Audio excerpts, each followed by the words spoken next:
Something followed me through those pipes, and I still don't know what it was. I have worked in places most people will never see, places that exist beneath your feet right now as you go about your day, places that smell like rot and old water and something else. Something I cannot name. But nothing, and I mean nothing, prepared me for what happened on the night the drain beneath room 114 stopped flowing entirely. My name is not important. What is important is that I have been clearing blockages from the storm drain network beneath the Starlight Motel for going on 3 years now. It is not glamorous work. It is not the kind of job you tell people about at dinner parties. But it pays, and the night shift pays better. And when you are a man with bills and silence to fill, you take what you can get. The motel sits on the edge of a small town in the kind of county where nothing much happens, and the owner, a quiet man named Gerald who always smells faintly of cigarettes and something medicinal, hired me after the last guy quit without explanation. I asked Gerald once why the previous guy left. He looked at me for a long moment, the kind of look that stretches a second into something much longer, and he said he decided the job was not for him. I did not push further. I should have. Let me tell you how the system works, because understanding the layout matters for what comes later. Beneath the motel, beneath the parking lot and the laundry room and the old annex that Gerald keeps locked, there is a network of concrete storm drains about 4 feet in diameter. Big enough to crawl through if you keep your elbows tight and your head down. They run in a rough grid, connecting the motel's drainage points to a larger municipal line about 200 meters to the east. When it rains hard, which it does a lot in this part of the country, debris washes into the system. Leaves, mud, the kind of trash that motels generate in enormous quiet quantities. And sometimes, things block up. When things block up, water backs up. And when water backs up, you get flooding in the parking lot, flooding in the lower rooms. And Gerald gets a very specific kind of tight-lipped expression that I have learned to dread. So I go in, usually around 2 in the morning, when the motel is as quiet as it gets, which is a particular kind of quiet that I will describe to you now because it matters. It is not peaceful quiet. It is the quiet of a building holding its breath. 30, sometimes 40 rooms along 2 floors, and at 2 in the morning there might be 8, 10 guests. You can see the light under some doors. You can hear, if you stop and listen, the faint sound of a television through a wall, the creak of a bed. Once, memorably, someone weeping very softly behind the door of room 107. The motel at 2 in the morning is a place where people are not quite sleeping and not quite awake, where lives are temporarily suspended. And as I walk from the maintenance shed to the drain access point near the back fence, I am always aware of those presences, those still, breathing presences in the dark rooms above me. The rules of the job were given to me by Gerald on my first night, and I want you to understand that he delivered them in a completely flat, matter-of-fact tone. The way you might explain how to operate a coffee machine. Rule 1, always tell him before I go in and when I come out. Rule 2, always carry 2 flashlights, never just one. Rule 3, if I hear something moving in the pipes ahead of me, I stop, I wait, and I do not call out. I never call out. Rule 4, the eastern branch, the one that runs beneath the old annex. I do not go into that branch. Gerald was very calm when he said this. He said, there is no blockage that requires you to go into the eastern branch, and if you think there is, you come and get me first. I said, sure, okay, what is in there? And he looked at me with that same extended look and said, drainage issues. I accepted that because I needed the money and because I am, by nature, a person who prefers not to examine things too closely. I have been regretting that particular quality of mine ever since. The rats. I should address the rats because they are present in every single entry I have ever made into those pipes. And over time, I have developed a relationship with them that I can only describe as uneasy coexistence. When I first started the job, I hated them with a hot, flinching panic. They would scatter ahead of my light, dozens of them, their claws clicking on the concrete, their bodies pressing against the sides of the pipe as they surged past me in the opposite direction. And the feeling of their fur and their warm, muscular bodies against my hands and forearms in the confined space was something I had to simply endure with my teeth clenched and my breath held. But over weeks and months, I came to understand them as a kind of indicator system. When the rats were present and moving normally, things were normal. When the rats were absent, when the pipes were completely, absolutely still and empty of everything, that was when I needed to pay attention. The night of room 114 began like other nights. A complaint from a guest about slow drainage, Gerald's tight expression, my walk to the maintenance shed, the ritual of pulling on the coveralls and checking the two flashlights, primary and backup. The water level in the access drain near the back fence confirmed there was a real blockage somewhere in the southern run, the run that serves the rooms from 110 to 120, which are the oldest rooms, the ground floor rooms in the original structure. I lowered myself in feet first, got my orientation, switched on the primary flashlight, and began moving east along the main line before angling south into the branch beneath the old block. The rats were there in the usual numbers. They moved ahead of me in their predictable way, not panicked, just relocating, finding other routes. The water was about 2 inches deep, cold and black, and it moved sluggishly, which confirmed the blockage was significant. I moved through the south branch, checking each junction, shining the light ahead, and seeing the familiar rough concrete walls, the occasional rude intrusion, the slow black water. After about 10 minutes of crawling, I found the blockage. It was large, compacted mud, and what looked like fabric, an enormous sodden mass of it wedged at a right-angle junction beneath, as far as I could calculate, somewhere between room 112 and room 114. I got the clearing rod out and began working at it. Standard process, methodical, pushing and breaking the mass apart, and the water behind me began to move faster as sections of the blockage cleared. It was when I was perhaps 20 minutes into the clearing work that I noticed the rats were gone. I registered it as a background fact at first, the way you register a sound stopping rather than starting. The clicking of claws, the soft wet sounds of their movement in the water, all of it simply absent. The pipe ahead of me was dark and the pipe behind me was dark, and the only sound was the water moving past my gloved hands and my own breathing and the distant, barely there sound of a vehicle on the highway a mile away. I kept working. I told myself it was nothing. I kept my eyes on the blockage and my hands on the rod, and I did not think about the rule, the one about not calling out, and why a rule like that might exist. The sound started slowly enough that I am not sure when exactly I became conscious of it. It was a low, rhythmic sound from the eastern direction, the direction of the branch I was not supposed to enter. And it was the kind of sound that your brain processes several times before your conscious mind accepts what it is hearing. It was breathing. It was large, slow, deep breathing, and it was moving. Not stationary breathing, moving breathing, the kind that shifts in volume as whatever is producing it changes position. It was coming from the eastern branch, and it was getting, very gradually, closer to the junction where I was working. I want to tell you that I did the brave thing or the smart thing. I want to tell you I turned around immediately and moved fast and got out. But what I actually did was freeze.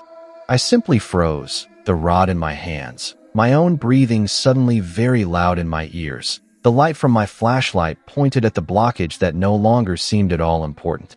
And I listened to that slow and enormous breathing moving through the pipes toward me. It was the size of it that I could not process.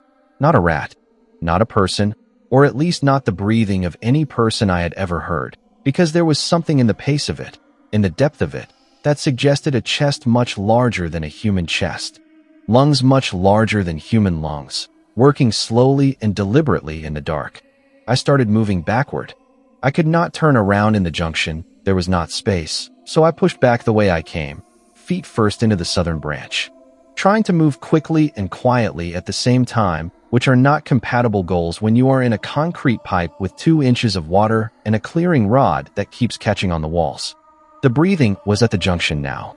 I could hear it directly ahead of me, at the place where I had just been, and I could hear something else now underneath it, a wet dragging sound. And I did not let myself imagine what was making that sound. I simply pushed backward faster, scraping my elbows, banging my knees. The primary flashlight bouncing its beam off the walls ahead of me and showing me nothing but empty pipe and my own spreading wake in the black water. I got to the main east-west line. I turned myself around, which took time I did not feel I had, and I crawled as fast as a person can crawl, which is not fast at all. The breathing was still behind me. It did not speed up. It maintained its pace, that slow, enormous rhythm, and the distance between us remained roughly constant, which in some ways was more frightening than if it had been getting closer, because it suggested that whatever was back there was not chasing me. It was just following me at a chosen distance, at a pace it chose, and that pace happened to match mine. I came out of the access drain. I do not remember climbing out. I remember being on the gravel of the back area, on my hands and knees, and then I remember standing, and I remember that I walked, not ran, walked. Because something in me insisted very firmly that I not run, to the motel office where Gerald was sitting behind the desk with a cup of coffee looking at his phone. I told him what happened, every word of it. He listened with his face completely still, and when I finished he was quiet for a moment, and then he said, "The drain is clear enough for tonight. Go home. We will check the flow in the morning." And then he looked at me and said, "You did not call out, did you? You remembered not to call out?" I said, "No, I did not call out." He nodded slowly and said, "Good. That is good." And he went back to his phone. I still work there. I know how that sounds. But Gerald raised my rate significantly after that night, and he told me, quietly, that he had been managing the Eastern Branch situation for a long time, and that the rules existed precisely because the thing in that branch had never, in all his years of managing it, come above ground, and that he believed the rules were the reason for that. I think about that on every shift. I think about what a rule is. A rule is a boundary. A rule is an agreement. And somewhere beneath the Starlight Motel, in the dark water of a concrete pipe in the Eastern Branch, something has been keeping to its side of that agreement. I keep to mine. I never call out. I stay out of the Eastern Branch. And every night, when the job is done and I am back on the gravel under the open sky with the stars above me, I count my breaths until they are slow and even again. And I try not to count the other breaths I can still hear, faintly, impossibly, rising through the drain cover behind me. But if you lean close enough to the drain in the parking lot of the Starlight Motel, in the deep quiet of the night, just keep listening. Because something down there breathes back. Story number 2, I have been alone in this hotel for 6 hours, and I am no longer sure that I am the only one here. There is a particular skill set required to work as a night auditor in an empty hotel, and it has nothing to do with accounting. The accounting is simple. It is the other thing that takes practice. The other thing is being comfortable with the specific quality of silence that fills a large building in the hours between midnight and 5 in the morning. A silence that is not merely the absence of sound, but is something with texture and weight. Something that presses against the windows from the inside and pulls in the corridors and sits heavily in the unlit rooms behind their locked doors. Most people cannot do it. Most people try the night audit shift once and then quietly ask for a transfer. I have been doing it for 2 years at the Hargrove, which is a 4-story hotel built in 1961 that has not been renovated in any meaningful sense since approximately 1987. And I tell you this because the age of the building matters, the layered history of it matters, the way old buildings hold on to things matters more than I once believed. Let me paint the picture for you, because the picture is important. The Hargrove sits on a corner in what was once the business district of a mid-sized city that has quietly declined over the past 30 years. The lobby has green carpet that was probably striking in its day and is now the color of old moss. The front desk is a long mahogany structure that has been repaired so many times it is essentially a different object from what it was originally, held together with decades of paint and decisions. Behind the desk is a back office where the actual audit work happens, a small room with a computer, a safe, and a window that looks into the lobby through a pane of glass that has a very slight warp in it, which means the lobby, when viewed through that window, has a faint wavering quality, like a reflection in water. The elevator is original and slow and makes a sound on the 3rd floor, a specific grinding hesitation that I have reported several times and that has never been repaired. The ice machine on the 2nd floor runs constantly and makes a sound that, in the deep quiet of 3 in the morning, is the only sound in the building, and there are moments, frequent moments, when it stops, and in the sudden complete absence of that sound, the hotel seems to lean in. The Hargrove is not full tonight. The Hargrove is almost never full. Tonight we have 4 registered guests. Room 201, a businessman who checked in at 7 and asked for an early wake-up call and has not made a sound since. Room 312, a woman who came in with 2 suitcases and the look of someone who has been traveling for a very long time. Room 118, which is on the ground floor near the side entrance, has a man registered under the name P. Halloran who paid in cash, which we are technically not supposed to allow, but which my manager allows because the Hargrove needs the money in the way that old things in decline always need things. And room 407, which is the corner room on the top floor, the largest room, the room that should cost more than it does and somehow never gets booked despite that, has a couple registered. I saw them briefly at check-in before my shift. They did not speak to me. They walked to the elevator with their single small bag and pressed the button and waited in silence and rode up, and I have not heard or seen any evidence of them since. The rules of the night audit shift were explained to me by my predecessor, a woman named Dana who had done the job for 4 years and who trained me over 3 nights, and who left the position shortly after for reasons she described as personal, but which I have since reinterpreted. Dana's rules were as follows, delivered in the same practical tone that people use when the thing they are describing is something they have simply made peace with. Rule 1, the audit rounds, which I must do at 1 in the morning and again at 3, involve walking each floor and checking that every fire door is closed and that no room doors are ajar. I knock on no doors unless a door is wide open, in which case I check the room and note it in the log. Rule 2, the 4th floor round is always done last, and it is done quickly. She did not explain this. When I asked, she said, "You will understand when you have done it a few times." She was correct. Rule 3, if the phone at the desk rings between 2 and 4 in the morning and the call is internal, meaning it is coming from one of the rooms, I answer it. I say, "Front desk, how can I help?" And then I wait. She said, "Usually there is nothing. Just wait through it." If someone speaks, I note the room number and the time in the log.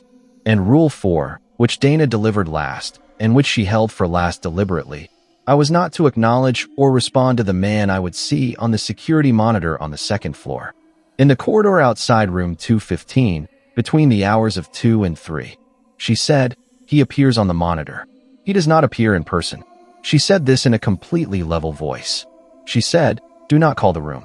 Do not go to the 2nd floor during that window unless a genuine emergency requires it." I said, "Dana, what is he doing there?" She said, "He is standing. He is just standing." And she looked at me steadily and said, "It has been happening for the duration of my employment here, and nothing has ever come of it. And the best thing you can do is treat it the way you treat the elevator noise on the 3rd floor. It is a thing about the building. You log it, and you move on." I want to describe the rounds, because the rounds are where this job lives or dies. At 1 in the morning, I begin on the 4th floor. No, wait, I do the 4th floor last, Dana's rule, so I begin on the 2nd floor. The 2nd floor corridor is lit by fluorescents that have 2 dead bulbs near the far end, and the maintenance request for those has been in the system for 3 weeks. Which means that at the far end of the 2nd floor corridor there is a section of genuine darkness, about 15 feet of it, before the corridor turns right and continues to the fire door. I walk this corridor every night, and every night I am aware of those 15 feet of darkness at the end, and every night I make myself walk through them at a normal pace, because I decided early on that if I started hurrying past dark sections of corridors, I would find myself unable to do the job at all. The rooms on the 2nd floor are 201 through 218. Tonight, as I pass room 201, I can hear the faint sound of a television, the businessman, still up or sleeping with it on. The other rooms are silent. I check the fire door at the end of the hall, prop it to confirm it swings freely, let it close. I take the stairwell to the 3rd floor. The 3rd floor is where the elevator thing happens, and even though I take the stairs for the rounds, I can hear the elevator because the shaft runs along the east wall of the building, and in the corridor you can hear it clearly when it moves. Tonight, as I step into the 3rd floor corridor, the elevator is moving, going up, past 3, toward 4. I stop. I look at my watch. 1:14 in the morning. No reason for the elevator to be moving. I stand still, and I listen to it go up, and I listen to the particular sound it makes when it arrives at the 4th floor, the sigh and the clunk, and then I listen for the doors to open and close. And they do, open and close, and then silence. I note the time in my log. I complete the 3rd floor check. Fire door is fine. All room doors are closed. I take the stairs to the 4th floor. The 4th floor is 4 rooms and a linen closet, and the corridor is slightly shorter than the other floors because of a structural element that I was told about during orientation and have never fully understood. Room 401, 402, and 403 are empty tonight. Room 407, the corner room, the couple, I walk the fourth floor corridor, and the carpet here is a slightly different green from the other floors. Not renovated, just different. A choice made at some point for reasons lost to the hotel's history. I pass the linen closet. I approach room 407. And here is what I need to tell you. There is light under the door of room 407, which is expected. The room is occupied. But there is also sound. It is not the television. It is not conversation. It is a sound I am going to try to describe accurately, and I need you to understand that I am not embellishing. It is a low, continuous, tonal sound, not quite a hum, not quite a chord, something between those things, and it is being produced by more than one voice, I believe by two voices in perfect unison. And it does not change in pitch or volume during the entire time I am standing in that corridor, which is longer than I intend to stand there, because the sound is doing something to my feet, rooting them to the carpet. When I finally make myself move, walking back to the stairwell quickly and quietly, the sound continues behind me, unwavering, and I can still hear it as I open the stairwell door. And then the door closes and it is gone. The phone rings at 2:17. Internal call. I pick up and I say, "Front desk, how can I help?" I wait. The sound on the line is not silence. It is the sound of a room. The specific acoustic texture of an interior space, which is different from an open outdoor space in ways your ears register automatically. I can hear the slight reverb of a room with carpeting and drapes. I can hear the building settling. And then, after approximately 40 seconds of this, a voice. One word. Quietly. The voice says, "Carefully." That is all. Carefully. And the line goes dead. I sit with the handset in my hand for a moment before I place it back in the cradle. I look at the display. The call came from room 407. I note it in the log. I sit in the back office and I look through the warped glass window at the empty, wavering lobby, and I think about that word and what it was meant to warn me about or instruct me about, or what exactly its purpose was. Carefully. You can interpret that a number of ways. I have thought about it on every subsequent shift, and I have not yet settled on an interpretation. The monitor. 2 in the morning to 3 in the morning, second floor corridor. Dana was precise about the window, and she was right. At 2:08, I am watching the monitor array and the camera covering the second floor corridor, which is a fixed overhead camera giving a slightly distorted fisheye view of the hall. Shows someone standing outside room 215. He is not a clear figure. The camera resolution is not good and the hall light is not strong, but what I can see is a figure standing very still, facing the door of room 215, which is an empty room, unoccupied. Has been unoccupied for 3 nights running. The figure does not move. I watch it on the monitor for 9 minutes before I look away to check the other cameras.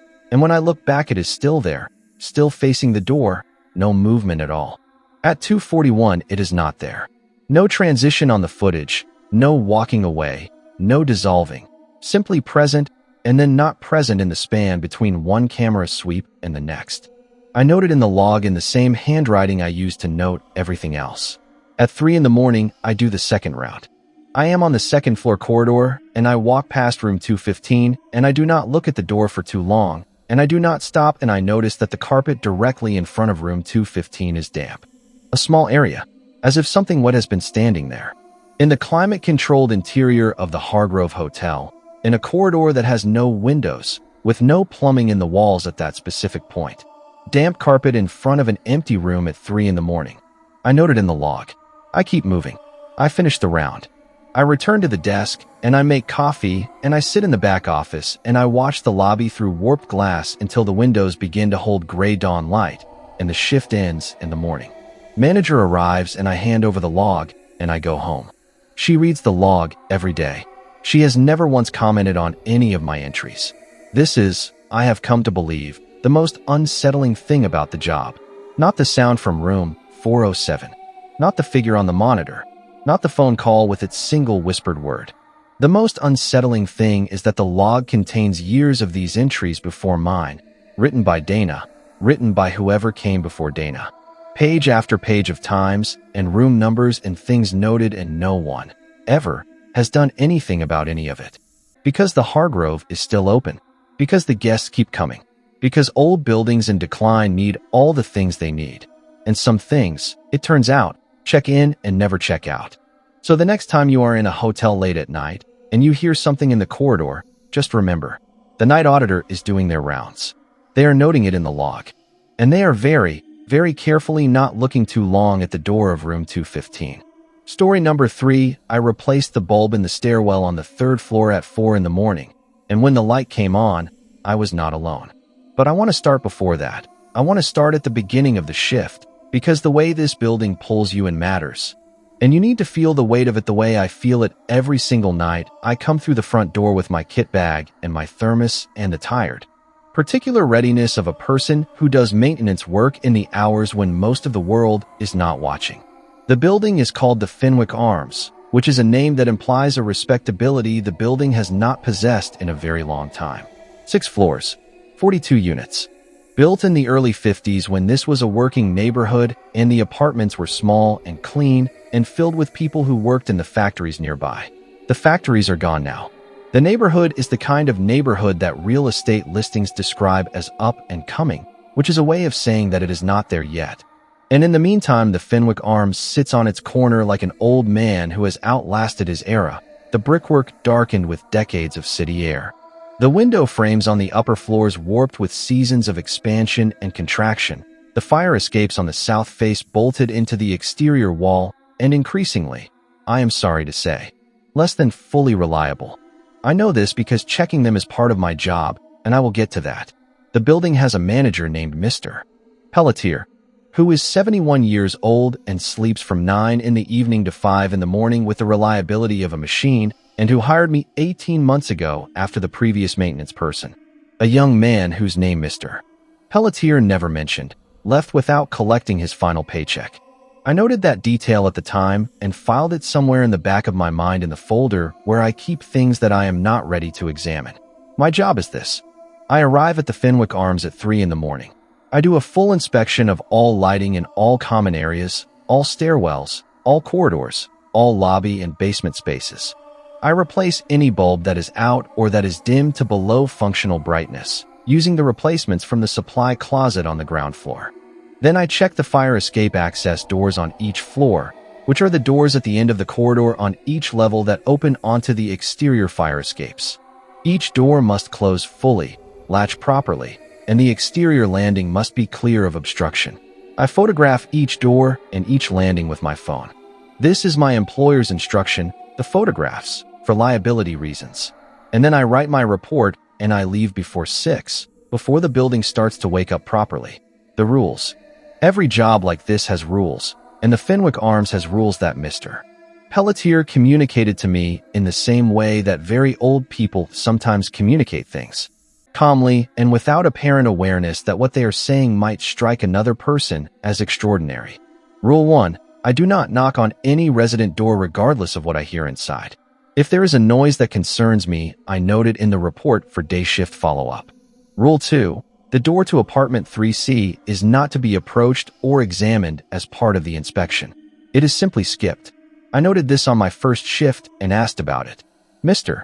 Pelletier said the tenant of 3C had specific needs regarding their privacy and that our arrangement with them was that maintenance would not come to their door except by specific appointment.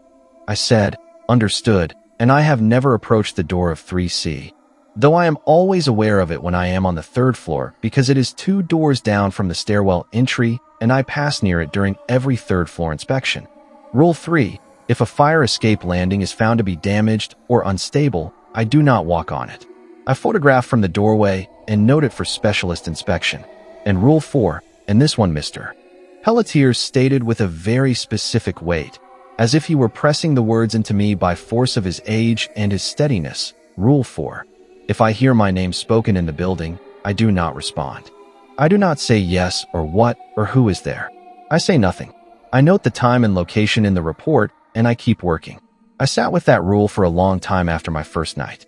I am sitting with it still, honestly. Because for a rule like that to exist, 2 things must be true. Something in the Fenwick Arms must have, at some point, spoken someone's name. And the response to that, the calling out, the natural human response of answering when called, must have produced some outcome that led Mr. Pelletier to decide the only policy was silence. What that outcome was, I do not know. The young man who left without his paycheck perhaps knows. I have not found him to ask. The lobby bulbs are fine tonight. The two overheads and the pair of wall sconces near the mailboxes, all functional. Though one of the sconces has a flicker that I note as a yellow flag, meaning watch it next week. I take the stairs. I always take the stairs. Partly because the elevator in the Fenwick Arms is not an elevator I trust, and partly because the stairwell inspection is part of the job, and the only way to properly inspect a stairwell is to be in it. The stairwell runs up the center of the building, and it has a window on each landing. Those windows covered with the kind of wire-reinforced glass that lets light in and lets nothing be seen clearly through it. At 4 in the morning, the city outside those windows is the orange-gray of urban pre-dawn, a particular color that I have come to associate entirely with this building and this work. A color that belongs to the hours when you are the only awake person in a sleeping structure, and the responsibility of that feels both very small and very large simultaneously. Ground floor stairwell landing, the bulb is fine. First floor, fine. Second floor, and here is the first thing, the second floor landing bulb is out, completely out. And the darkness in the stairwell between the first and second floor landing is immediate and total when I step into it from the first floor level. Because the wire glass window on the second floor landing is on the far side from where I enter, and before my flashlight comes on there is a moment, a brief moment, of complete darkness and the close smell of old building, paint and dust, and the particular organic smell that buildings accumulate over decades. And in that moment, the building breathes. I can feel it, the way large old structures seem to have a respiratory quality in the deepest part of the night. I get the replacement bulb from my kit and change it, standing on the second step from the top to reach the fixture, and when the light comes on the stairwell, is exactly as it should be. Concrete walls, iron railing painted many times over, my own shadow falling down the stairs behind me.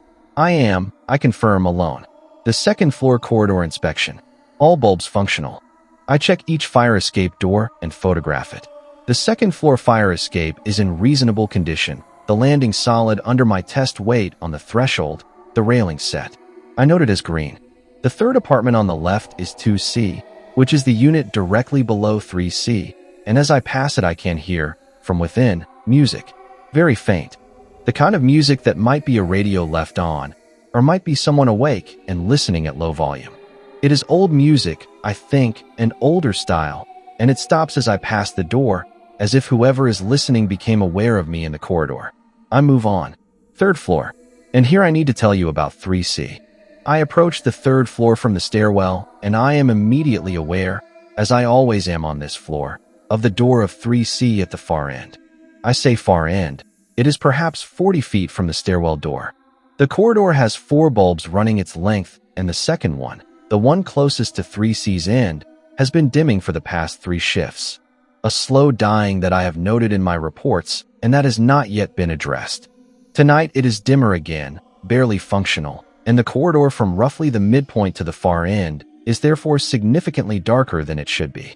I begin my inspection at the stairwell end, checking the bulbs that are functional, making notes, moving toward the far end. There are 2 apartments between the stairwell end and 3C, and they are both residential units that show no light under their doors at this hour. I replace the dying bulb, and the corridor brightens, and I photograph the fire escape door at the end of the corridor, which requires me to stand approximately 6 feet from the door of 3C. I do not look at the door of 3C. I have trained myself not to. But I am aware of it in my peripheral vision, and in the newly bright corridor I can see, in that peripheral awareness, that the door of 3C has something I have not noticed on previous inspections. At the base of the door, in the gap between the door and the threshold, there is no light, which does not distinguish it from the other doors.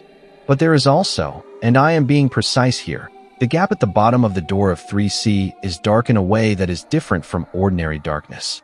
It is a darkness with a quality of depth that does not match the physical space available between a door and a floor.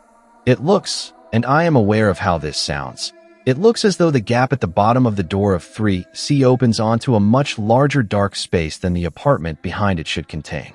I take my photograph of the fire escape door, and I do not look directly at 3C, and I move back up the corridor to the stairwell. The fire escape on the 4th floor is the problem door.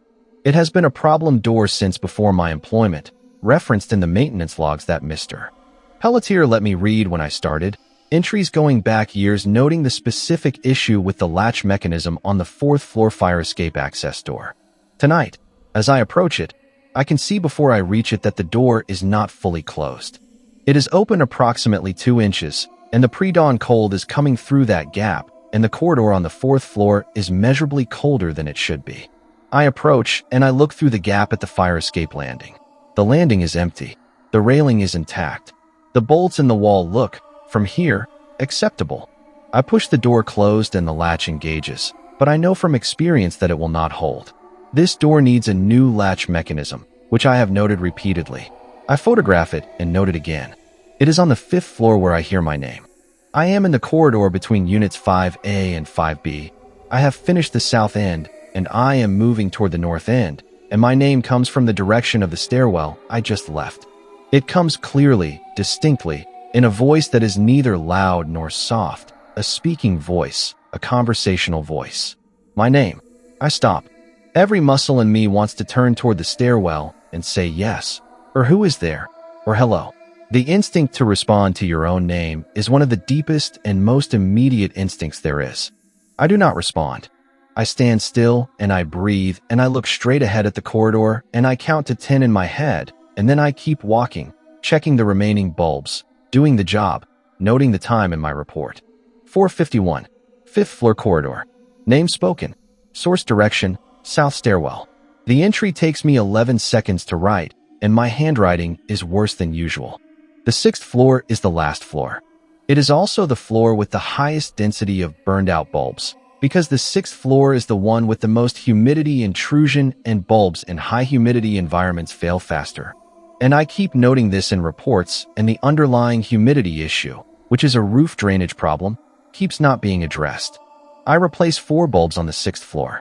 I check the fire escape door, which is solid and latches properly. I stand at the 6th floor fire escape door, which is the highest point of my inspection, and I look out through the small wire glass window at the early morning city. The orange-gray sky beginning now to shift towards something that might charitably be called the hint of dawn. And the city below the building quiet and lit in that way that cities are lit when most people are asleep, and the only light is the infrastructure of the place. The street lights and the signal lights and the distant office towers where other night workers move through other sleeping buildings. I take the stairs back down. Every floor. I check behind me on each landing, which is not part of the inspection protocol, but I do it anyway. I pass the 3rd floor corridor door, and I do not open it, and I do not look at it.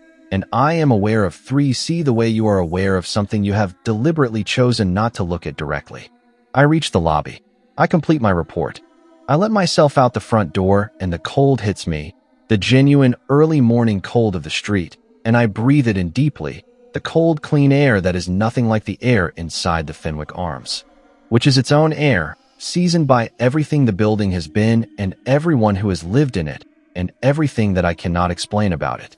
Mr. Pelletier will read the report when he wakes at 5. He will note the humidity issue again. He will note the 4th floor door latch. He will note, in the column for unusual events, that my name was spoken on the 5th floor at 4:51. He will note it in the way he notes everything, which is calmly, carefully, in the small, neat handwriting of a very old man who has been maintaining this building longer than I have been alive. He has never explained what happens when you answer. He has never needed to, because none of the maintenance workers who learned Rule 4 have ever answered. Or if they have, they did not stay long enough to put it in a report. I wonder, sometimes, about the young man who left without his paycheck. Whether he heard his name.